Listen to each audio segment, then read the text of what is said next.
I'm sure you've already heard this by now, but MMA legend Demetrious Johnson retired over the weekend. This is a very interesting situation because I think he's retiring too soon. He's still at the top. He's still one of the best fighters in the world. He's the champion in the organization that he currently fights for, or, well, before retirement, the organization that he did fight for. He was the champion. He vacated the title due to this retirement, but prior to retiring, he was the champion in the flyweight division for one championship. He's still got a lot left in the tank. I think he could fight 3 or 4 more times and then call it a career. I think he's retiring too soon. If you look at the current one championship roster, on paper, nobody on this roster can beat him. On paper, of course. You know, in this sport, anything that can happen will happen, so always expect the unexpected. But on paper, since these are all now hypothetical fights, because none of them are going to take place because he retired, but if you look at the fights on paper, he beats everybody that's in his division. He beats all the guys who might come up from a lighter weight class like a Jared Brooks.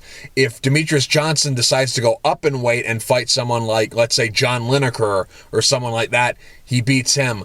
In the weight classes where he could be fighting guys who are on the one championship roster who aren't currently in his weight class and aren't the contenders that are fighting to become the number one contender to challenge him for his title, he beats all those guys on paper.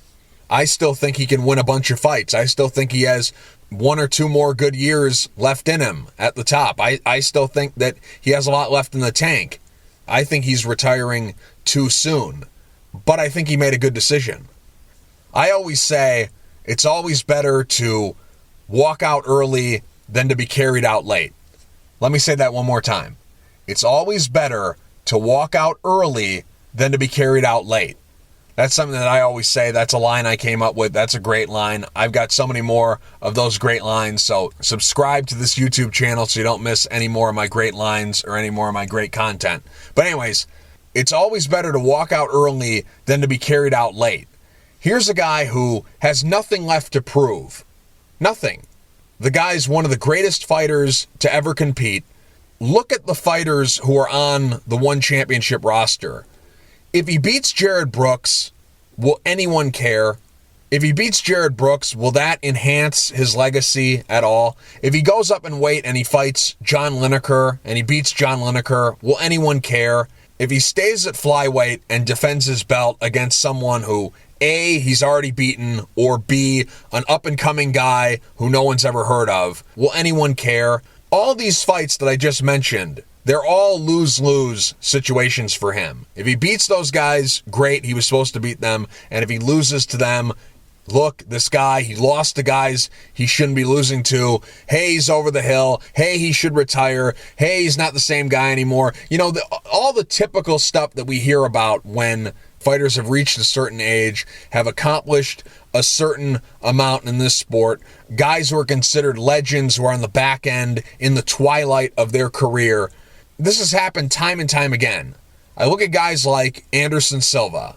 Look what happened to his career. He was great for a long period of time, just like Demetrious Johnson, great for a long period of time, considered one of the GOATs of this sport, but then he fell off. And when he fell off hard. And he had the typical downfall that all fighters in this sport who hang around too long have. You go in there and you lose a bunch of fights in a row, and you go in there and you lose to guys that 4, 5, 6, 7 years before you would have mopped the floor with. Guys like Jared Cannonier, guys like Uriah Hall, guys who are on Anderson Silva's record as losses. Those guys he would have beaten 5, 6, 7 years before he fought them. He fought against Jake Paul. He would have murdered Jake Paul 10 years before they fought, if he would have fought him back then. Of course, you know, Jake Paul was just a kid, but you know what I'm saying. He would have destroyed all those guys. But he got up there in age. He started suffering losses. He's not as fast as he once was. He's not as sharp as he once was. Too many miles on the body. That would have happened to Demetrious Johnson if he would have stuck around. It happens to all of us. Father Time is undefeated. We're all going to fall off a cliff eventually. That's why Demetrious Johnson made the right decision by retiring now. He's walking out early instead of being carried out late. And that's what happens to all these guys. You got a guy like BJ Penn, who was a great champion at one point in time. And look what happened to his career. He completely fell off. And when he fell off really hard.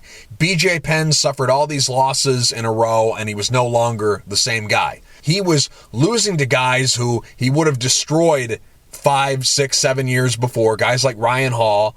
If he would have fought Clay Guida 10 years before he did, he fought Clay Guida in 2019. Had they fought 10 years earlier, because it was a possibility that they would have fought 10 years earlier, because when Diego Sanchez beat Clay Guida at the Ultimate Fighter 9 finale, that was a number one contender fight, and Diego Sanchez won that fight, and then eventually he fought against BJ Penn in the main event at UFC 107.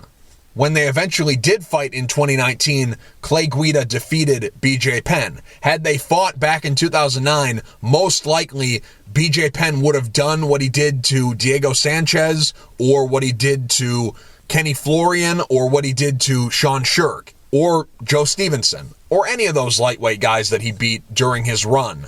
But he fell off. Demetrious Johnson doing what he just did, we're never going to witness a downfall like Anderson Silva, like BJ Penn, like Sakuraba. Sakuraba, he beat some of the guys in the Gracie family who are considered the best of the Gracies. Royce Gracie and Renzo Gracie are considered to be in the top 3 of Gracies. Some people put them higher than Rickson Gracie. Some people put Rickson at number 1, Royce number 2, Renzo number 3, or a variation of that. So he beat 2 of the 3 consensus best Gracies. He also beat other Gracies like Hoyler Gracie and Hyen Gracie. He beat other Gracie family members, hence how he got the nickname the Gracie Hunter. But then years later, he fought against Halleck Gracie, who is considered to be one of, if not the worst of the Gracie family. And he lost. Why? Because he was no longer the same guy. Too many miles on the body, took too much damage, lost a step, should have retired years before he ended up retiring. He fought Ken Shamrock, Kevin Randleman, Mirko Krokop, and a bunch of other guys at heavyweight. And he beat some of those guys. He beat Shamrock. He beat Randleman. He beat some quality guys during his career who were much larger than him. Sakuraba, if his career started today, he'd probably be a welterweight, if not a smaller middleweight. But he was fighting guys at heavyweight and at 205. Sakuraba is one of the greatest fighters to ever compete. But at that point in time, he was no longer the same guy. His career ended by losing to Shinya Aoki, who's a lightweight. So here's a guy who beat guys at heavyweight, beat guys at 205, beat guys at middleweight, and then he ends up losing to a lightweight. Just completely fell off. And that would have happened to Demetrious Johnson, because it happens to all these guys who hang around too long. Demetrious Johnson doing what he just did avoided this downfall. We don't have to be talking about him losing to guys that he would have destroyed 5 years ago. We don't have to see any of that stuff.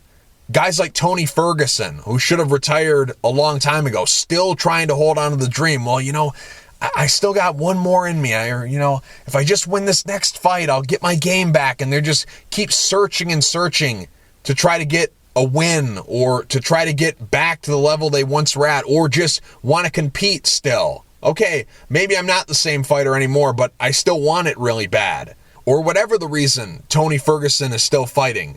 Demetrious Johnson doing what he just did, he's going to avoid that completely. So him retiring, even though he has a lot left in the tank, even though you look at this one championship roster, and on paper, I know anything in this sport can happen. I know we always should expect the unexpected. But on paper, there's nobody in that organization that can beat him. But the juice isn't worth the squeeze.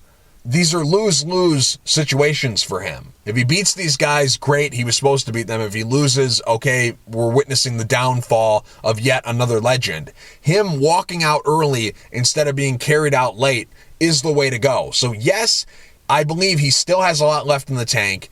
Yes, I believe that if he continued to fight, he would still have success, but he made the right decision. Him retiring right now was a great move by him. So that's my opinion. You've heard what I've had to say. Now I want to hear from you. Sound off in the comment section below. What do you think? Did Demetrious Johnson make the right call by calling it a career? Just let me know in the comment section below. Also, like this video, share this video, and subscribe to my YouTube channel, and I'll talk to you guys in the next video.